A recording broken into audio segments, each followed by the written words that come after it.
So, having concluded the festival of Hanukkah, which is really the celebration of Torah Sheba'al Peh, of the oral teaching, so a basic aspect of Jewish faith is that we accept the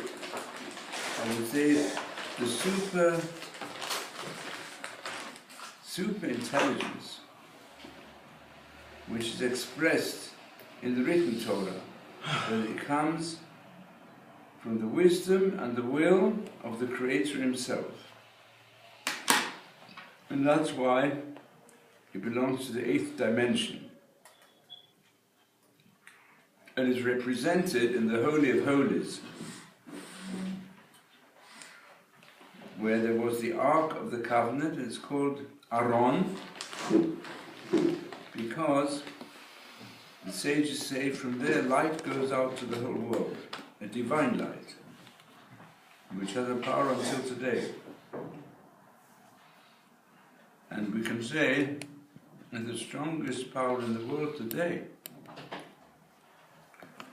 to counterbalance and oppose the false idolatries which are covering the world. Some who deny God altogether, atheists, and some who say we have to just live on the level of persuasive materialism, and others who go further and they worship death of themselves and death of others. And they're trying to kill as many people as possible,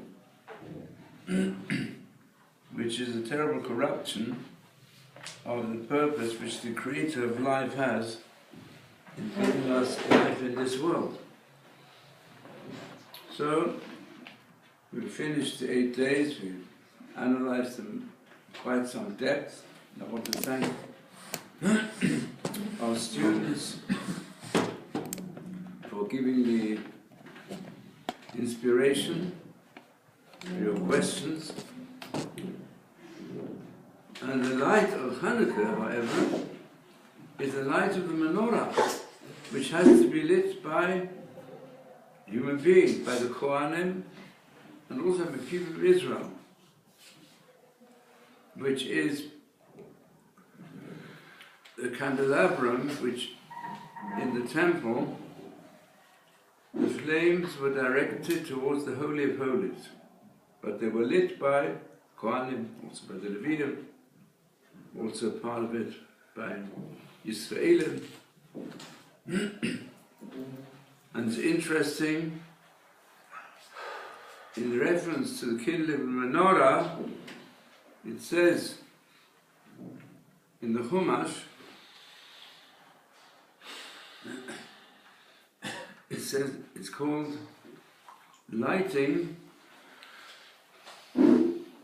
Parochet Ha'idut. The lights have to be directed to the curtain of testimony, the curtain which covered the Holy of Holies. And the Gemara asks, in that section which we studied concerning Hanukkah, why is it called testimony? A testimony for what? The Gemara says it's a testimony for the whole world. The Chol Ba'ei Olam Shashchina Shora B'Yisrael. The divine presence rests amongst the people of Israel. Why? Because when they lit the 7 lamps of the menorah, the wicks were all directed to the middle one, and the middle one was directed towards the Holy of Holies. And the Holy of Holies was the place where the divine presence was able to continue the revelation of Sinai. That's where Hashem spoke to Moshe Rabbeinu. What lies behind this? What's been in all the nations of the world? Well, it says because there was something miraculous. because the middle one, the Ner Maravi, which turns to the west, to the Holy of Holies, in all of the bowls they put in enough oil to last overnight. And the middle one miraculously burnt for 24 hours. And when the Kohen came to clean out the bowls and put in fresh oil, he found the light was still burning from the previous night, miraculously. So this was a proof that the kindling of the lights was being here helped by a miracle that could only come from the creator of life, from Hashem. And therefore it proves that the Shekhinah, divine presence, at miraculous level, exists amongst the people of Israel in the temple. The only question is, it says, it's Eidut L'chol Bai Olam, the testimony for all inhabitants of the world. But hardly anybody saw that miracle. Even the Levium wouldn't see that miracle if they was not standing in the holy place of the Kodesh. And certainly, most of the people of Israel couldn't see it. And the nations of the world, all the inhabitants of the world can see it. And this miracle continued throughout the first temple period, and also in the second temple period, until the time of Shimon HaTzadik. And then the miracle of the extra burning of the smaller amount of oil, and that it burned for 24 hours, not just overnight, but for more than 24 hours, to give it continuity, it stopped. So, what lies behind this? Because what happened to Shimon HaTzadik? Shimon HaTzadik lived at the beginning of Hellenism. And he was not only the high priest, he was also the major teacher of the Torah. He really fulfilled the real purpose of the high priest, to set an example through his knowledge and saintliness. And you know, the cave of Shimon HaTzadik is not far from us here. And many people on Lag BaOmer, instead of going to Meron, they go and make the celebration in the cave of Shimon HaTzadik, who lived generations before of Shimon Yochai, and was a very great saint. And what was special about him? That Alexander the Great, who spread Hellenism all over the world, and he did it not just because he wanted to be a big conqueror for his very small original country, Macedonia, but still he had great ambitions, was extremely ambitious, extremely clever, the major disciple of Aristotle.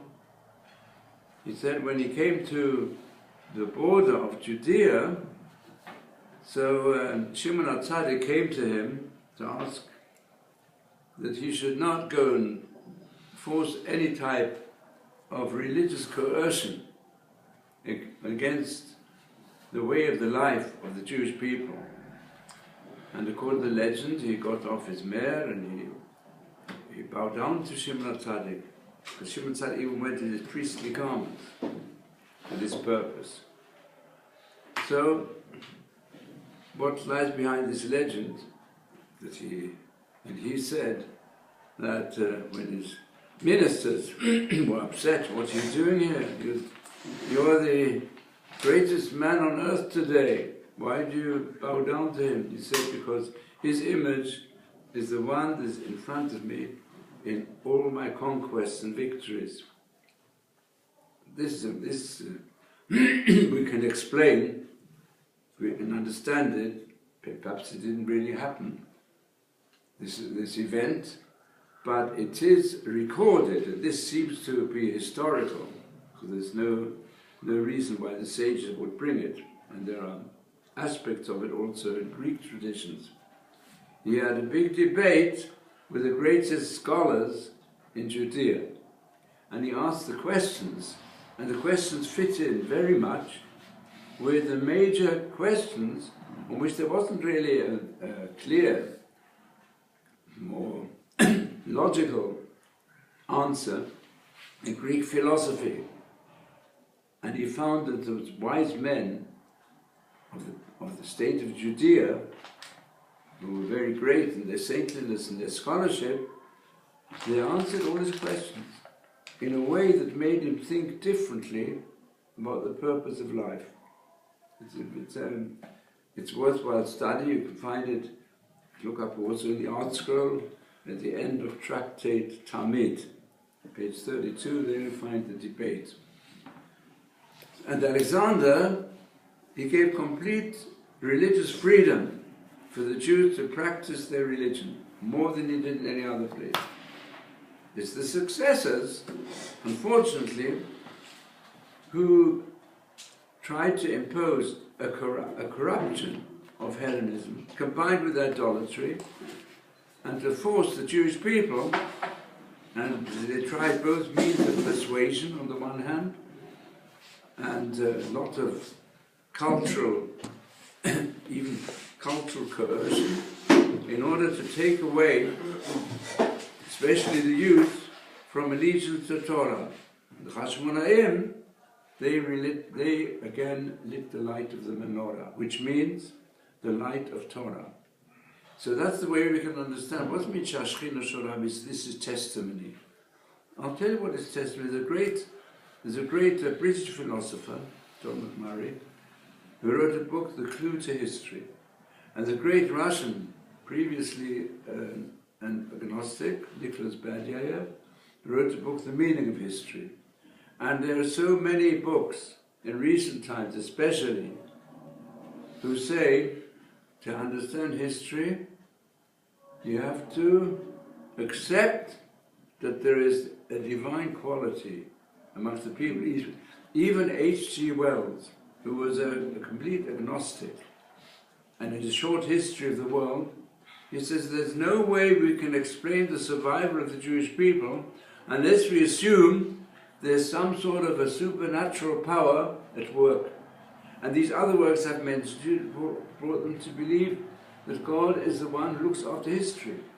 I still remember as a youngster also, one of my first introductions to modern philosophy, in the wartime, I was still quite young, but on the radio there's regularly philosophical talks by Joad. He was considered a very popular philosopher. His main subject was, in the time of the Holocaust, was God and evil. But he's a real believer in God. And a lot had to do with the Jewish people. That is the meaning of the Ner Marovi. The great mind of the Jewish people, and the great spirit of the Jewish people, is incorporated in the teaching, the spiritual teachings, which are part of our tradition in the Torah. But not just the Torah as a written book, which is regarded as sacred, because that's to some extent even above the mind of man. But it's the oral tradition, which is kept as alive, which constantly renews the inspiration and clarification of the Torah for each age. And that's the real significance of Hanukkah, and that is the significance which the miracle of Hanukkah didn't start on Hanukkah. It started when the Torah was given. In other words, the Torah comes from heaven, and it's something heavenly, and it's miraculous in many ways. But there's another miracle, and that's the miracle that the sages of Israel, who were responsible to pass on the exact text of the Torah, also the Masoretic text, it's called Masorah tradition, at the same time they were responsible how to apply the Torah in practice, how it should pervade the homes, the hearts and the minds of the people of Israel. And therefore it's not surprising that we find incorporated in the oral tradition, which was something which is even not to be written down originally. When you write something down, you put it on record for future, for myself, for my children, for other people. No, it had to be in the minds. Al Levavecha it had to be. It had to be something that fills the mind and the heart. and to create a life spirit. Not whatever is written, recorded, it's kept inside the ark, and nobody comes to study it. So it can be a neglected text. But if the main purpose of Hashem was to create a vibrant life, which will constantly bring renewal to increase of spirituality and saintliness amongst mankind, from the people of Israel to all people in the world. And that's the concept that we find includes history. You don't understand history, it's his story, the story of God. Because he asked the people of Israel to be a mamlechet kohanim, a kingdom which should be a priestly task and mission, to spread holiness amongst mankind. That's the concept of mikdash. That is mamlechet kohanim. To be mamlechet kohanim, you've got to be koi kadosh. Avram Avinu was an individual. The people of Israel became a goy, a people who should incorporate in their lifestyle holiness. And that's something which we need to develop in our time, even more so, we can say, to oppose all the darkness that exists amongst other nations today, and also all over the world, also affecting ourselves. So therefore, it's interesting. Hashem gave over the Torah to human beings who have a limited understanding. So therefore, one of the first duties to go and even learn all this by heart is to have a development of the human mind. That means, Torah means for us to exercise the increase and stretching of the human mind as far as each person can do amongst the people of Israel. But that brings the Shekhinah. And therefore we find there's a pasuk which you will find at the end of Parashat Kitavot, where Moshe Rabbeinu, that's more or less at the conclusion of his exposition, divinely inspired, of many aspects of the mitzvot. So you'll find in chapter 29, verse 8. So this is the verse on page 247, Jerusalem Bible. Ushmatem et divrei habrit hazot vasitem otam. You, the people of Israel, have to observe the words of this covenant.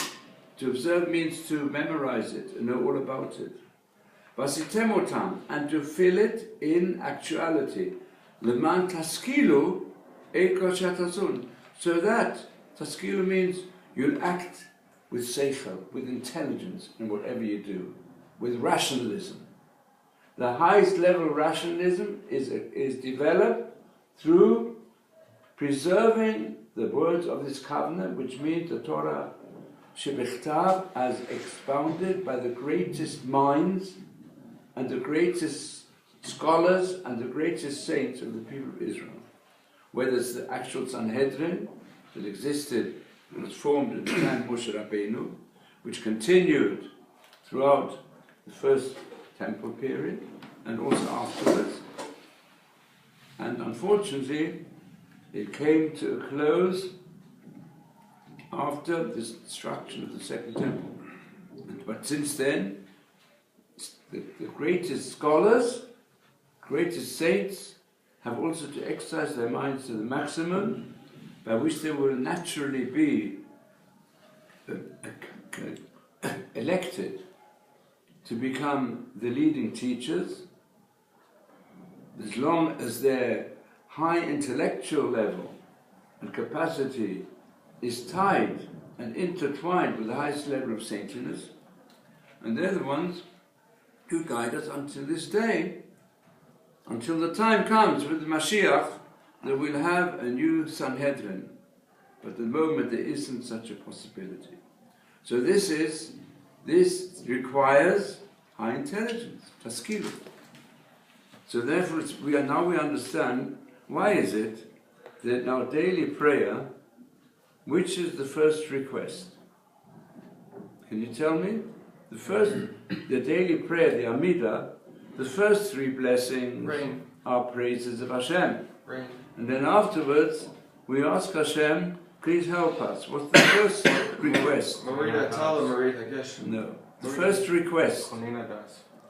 Ato Chonil, you've given man the potential of knowledge, understanding, and intellect.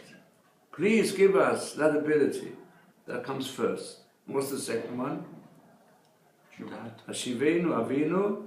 The second one, first, Ato Chonil Mudat, the first one. The second one is Hashivenu, Avinu, Toratecha. Bring us to your Torah. That means, if you're not going to have intelligence, if you're still at an age before Bar Mitzvah, you don't have intelligence yet, you can't really learn Torah properly. And you can't fulfill mitzvahs properly either. Because the intelligence development, the moment you come Bar Mitzvah, your intelligence now is a bit more ripe, and also you can develop the conscience. Now is the time to maximize your learning in order to maximize your return to Torah, to the highest level that you can reach. So that's why it comes second.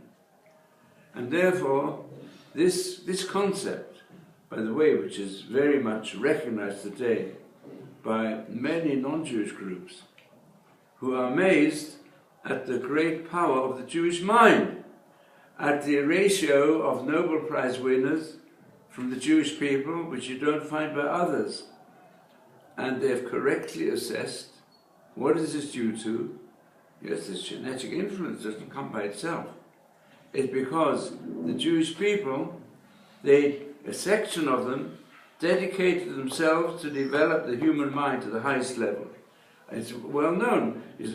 There was the partner, he admits it also in his biography, Einstein. He had a partner who was one of the disciples of Reb Chaim Brisk. Reb Chaim Brisk was a towering mind, and he brought into the learning areas called the Brisker Derech, which is deep analysis, a deep development of brilliance. Even today, you find, if here in Israel, even those they say, a certain group, they say we've got to limit the yeshivot, and we've got not to allow yeshivot to have the army deferment, but it's agreed by everybody. You've got to make sure that there should be, in fact, they mentioned a number, quota, in the previous government, where the government was under the influence of those who wanted to weaken all the yeshivot, which they actually did. And they stopped paying money. They only gave a minimum, very peanuts, a very minimum grant to those who were learning Torah, while students at the university got much more. So, but they all agreed, we've got to make sure that we permit 1,800, as it should be called, 1,800 geniuses. We'll have those who have an IQ, let's say, of 200 or something like that. Those should stay.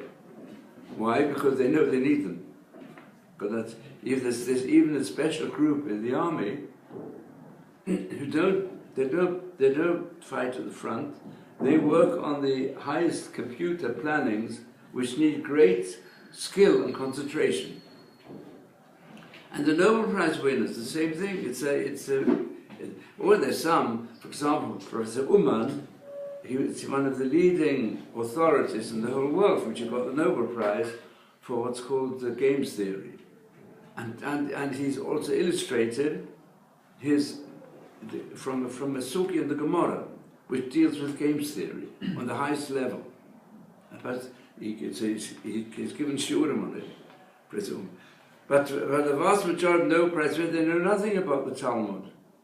And I was saying also, this Talmud of Reb Chaim Brisk became the partner with Einstein in producing his scientific theories. And he admits it, only this Talmud, he did not want any exposure to the public. He suffered from elephantitis, which gave him a very ugly appearance, and he kept out of the limelight as much as possible.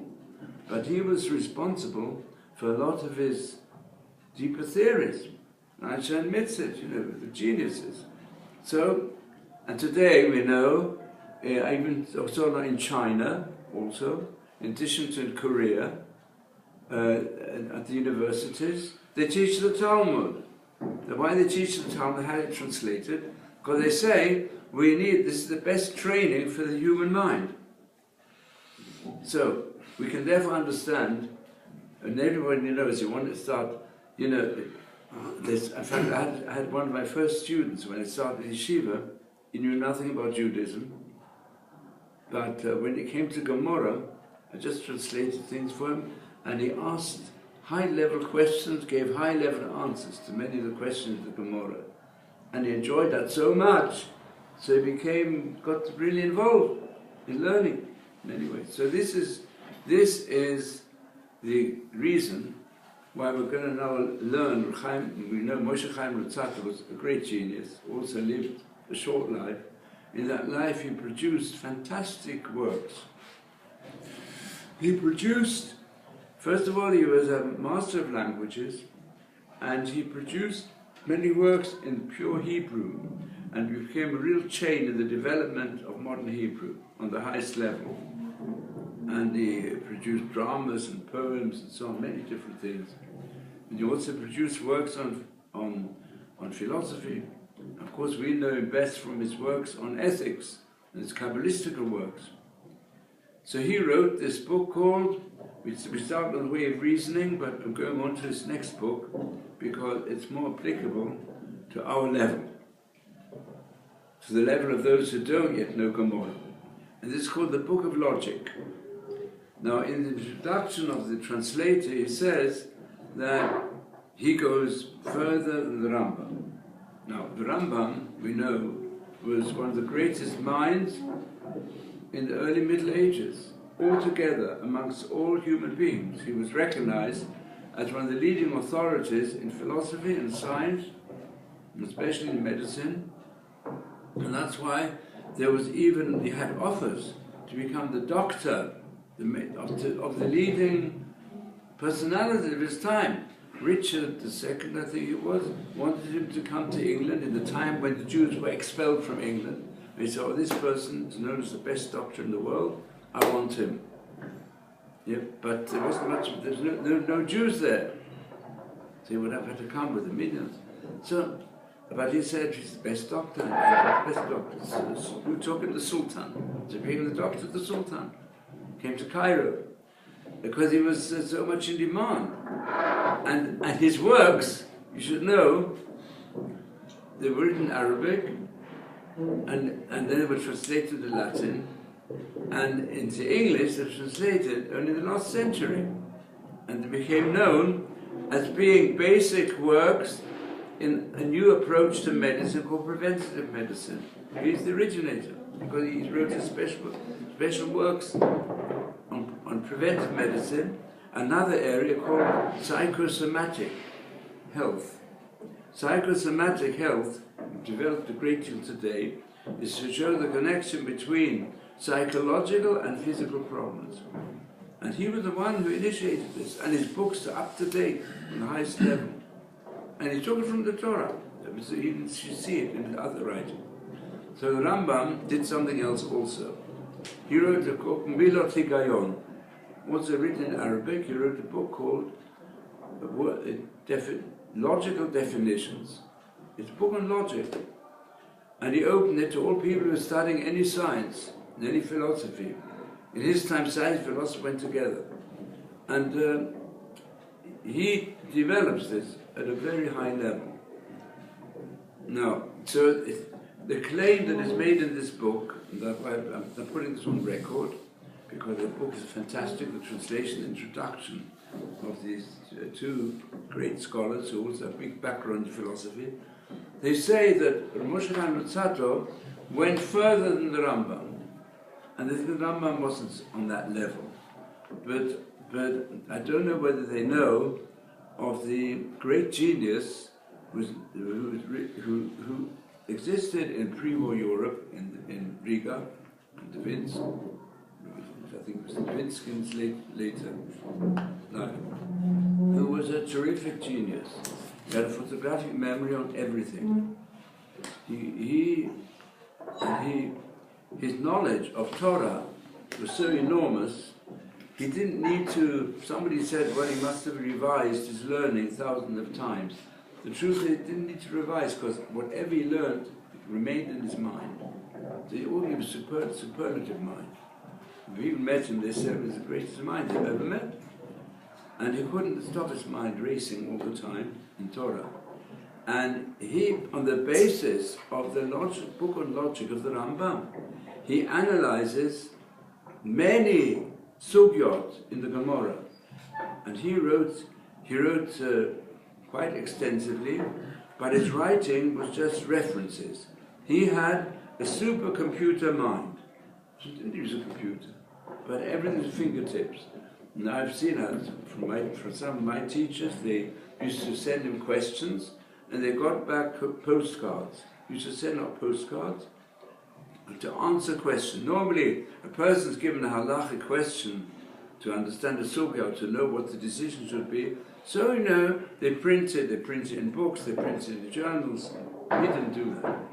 He just put it on a postcard, and all he put on the postcard was references. So he had to go and work hard, so that even they've published his works now.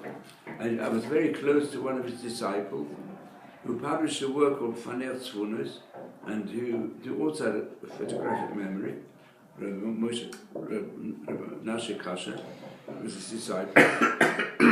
And he, in fact, analyzes all the works of Tzot Paneach and chose from the manuscripts which he had that he bases his analysis of the Gemara on the logical terminology book of the Rambam, and shows how the Rambam analyzes things in this fashion. So, and people, they pride themselves on getting these answers, but then you've got to work hard looking up all the sources to see what is his message. You can do it, you can only really do it if you know the logical introduction given by the Rambam to human thought. So it's true. Now I'm of the view that Moshe Chaim Luzzatto based himself upon the Milot Higion of the Rambam, but they were written in Arabic, the different style. The greatness of Moshe Chaim Luzzatto is his beautiful analysis style, and therefore I want to start today, please, on Torah logic, and I'm going to give it in Hebrew, and please, I think you'll gain a lot of knowledge of Hebrew, and understanding also of concept, and teaching how to think correctly, how to distinguish between truth and falsehood. So this is the first page. You've got the first two pages, one's on the other side. First two pages of understanding what it means by Torah logic. But before I start, give me any questions. But I also want to ask you that when I carry on the actual translation and paraphrase, not to ask questions, but please now ask questions. The blessing for the rain is what order of request in your opinion? The blessing for rain, it's part of praise of God. The praise of Hashem. That's okay. Yeah. And then who were you speaking about that was answering replies through postcards? He was called Rabbi Yosef Rosin. The Rogichov is called, because he came from a place called Rogichov. His real name was Yosef Rosin. And why did you take the time to mention that he replied through postcards as opposed through Sfarim? What's the difference? The difference is that, just to illustrate the power of his mind, he'd have to look up anything. So he said, when he gave an answer, his answers were given on the basis of what it says in the Gemara, on the Midrashim, and even in the Moed Nevuchim, and other literature. So they says, ayin, look up this page, look up that in that tractate, look up this in the Tosfos, look up this in the Rashi. He didn't have to look it up. No, it had all its fingertips.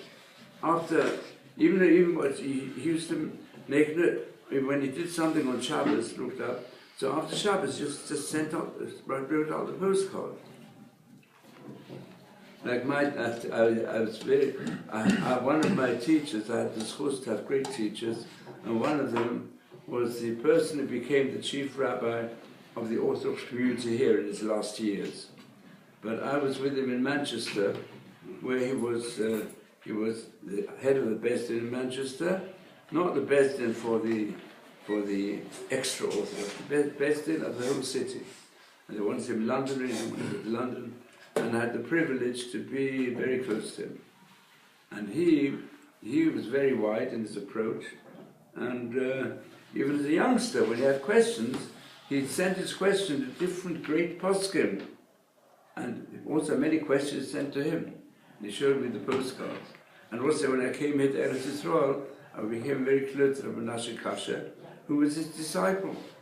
And he gave out many of his books. Any other questions? I have a question. Yes? Before we finish with Hanukkah,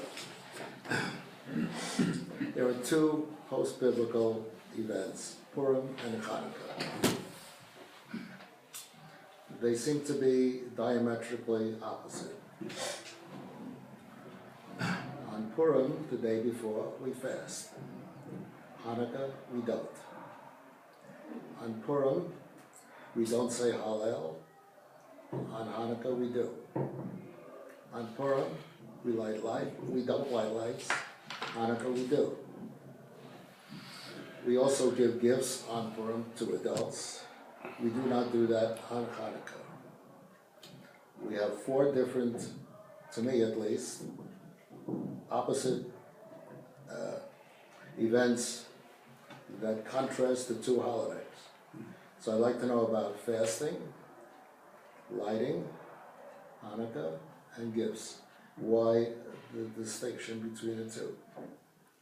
To answer that question in detail would require a whole shiur, and I recommend you should put this question to Robert Gilbert today in this shiur, because it needs time to answer it in detail. The simpler aspect is these two holidays, they refer to two types of salvation from anti-Semitism, which we've had in our history right from the beginning until today. One, the attempt to annihilate the body of the people of Israel, get rid of them, but even burn them up. They should disappear from the map of this world.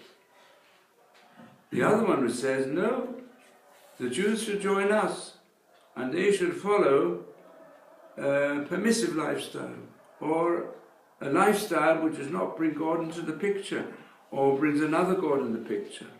So there's the two types. Like communism, certainly is like the second type.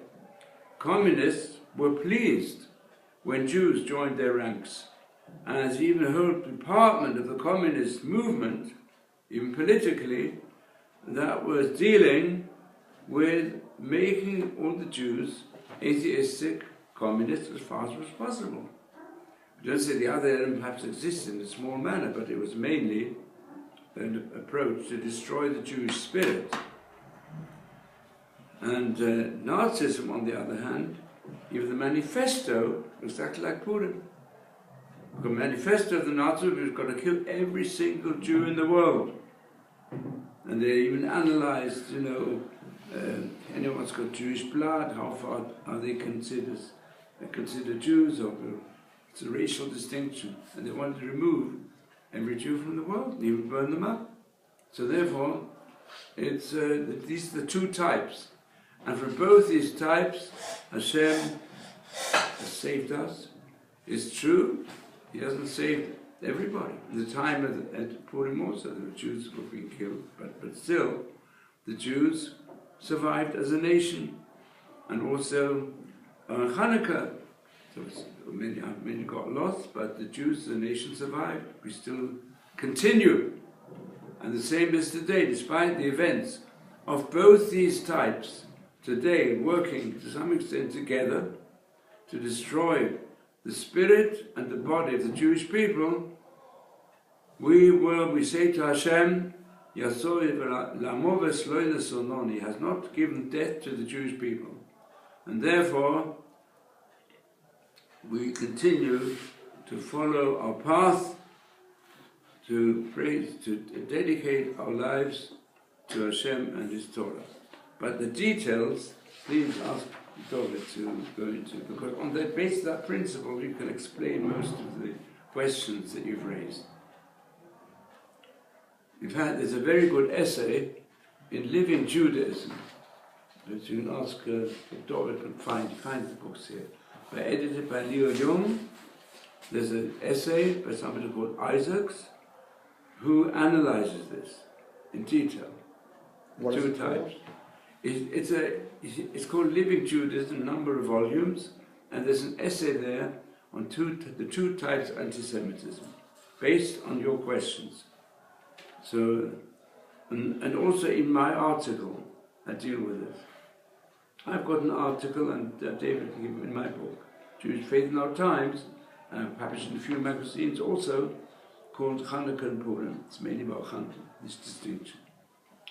Now, because just time to make a little start on Torah logic.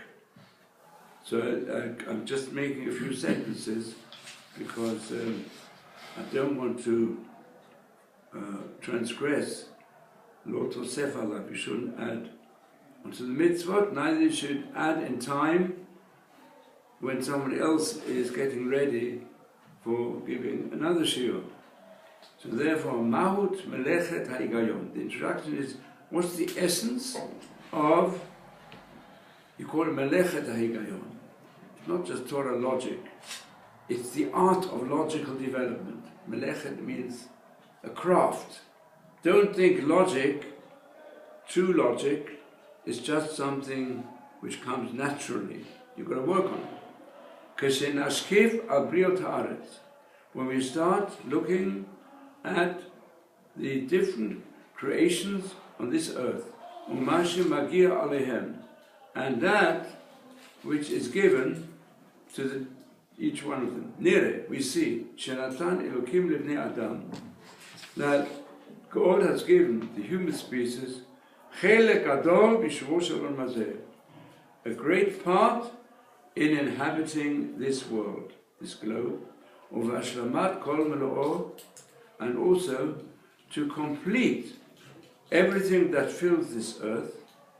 Ad shenuchal lomar shebriat bereshit, and we can say the creation at the beginning, b'ama shenogea lechelek hazeh, which applies to this part of creation called the human species. Lo hayta el hatchala, was only the beginning, the beginning of all the other creatures, why they were created, and potentially how to perfect them. I'd like to explain this in a modern scientific fashion, because a person who even looks a little bit, these days I can only do it very little bit. I used to do it more when I was dealing with university students. The science has, in the majority of instances, amongst the deeper philosophers and thinkers and the scientists, come to the conclusion to explain this globe, where it was once thought many things happened by chance, but it's been shown so clearly through scientific development that everything seems to have a purpose. And what is the purpose? They call it, today we say the universe is an anthropic universe. Anthropic means the center of the universe is the human species. And the human species needs a certain environment. And Hashem has created an environment for the human species. It's a conclusion reached that the potential to create intellectual and human intelligence is no difference whether people believe in creationism or they believe in evolutionism. Amongst the scientists, there's still many who hold fast to an evolutionary hypothesis. So it's no longer dogmatic as it used to be. It's a hypothesis which answers certain questions and also poses new questions, which are difficult. But the anthropic aspect is become a consensus. In other words, while it was previously thought there are many things which don't seem to have a purpose, but science is covering purposes in nearly everything in this globe. And if the globe would be just a little bit nearer the sun, it would burn up. A little bit further away from the sun, it would freeze. And this concept is developed. All right, there may be life on other planets. No one really knows for sure what's going on. But the type of intelligent being that we have here, who can investigate and understand, is getting to understand more and more of many different forces in the universe. It's anthropic. That's the purpose. So you can say that's what he's saying here in a certain way, saying that we see the human species is the greatest and highest aspect potentially to bring completion to the other parts of nature that surrounds us. That's what he said on the Hashlamatam before. The actual bringing out the potential to the actual situation, that's given over to the human beings. In other words, everything in this world is not complete. Now sages already said the truth of this when they said, everything which exists in the world, as it is put before the human species, needs improvement. And the human beings will give the potential to improve it, and the different things in the world have to give the potential to be improved and used instead of abused. So this is how he introduces this concept, and we'll have to leave questions on this to the next year. But it's good you can already read through the English translation of this, and then we'll work further on it in the next year. Thank you very much.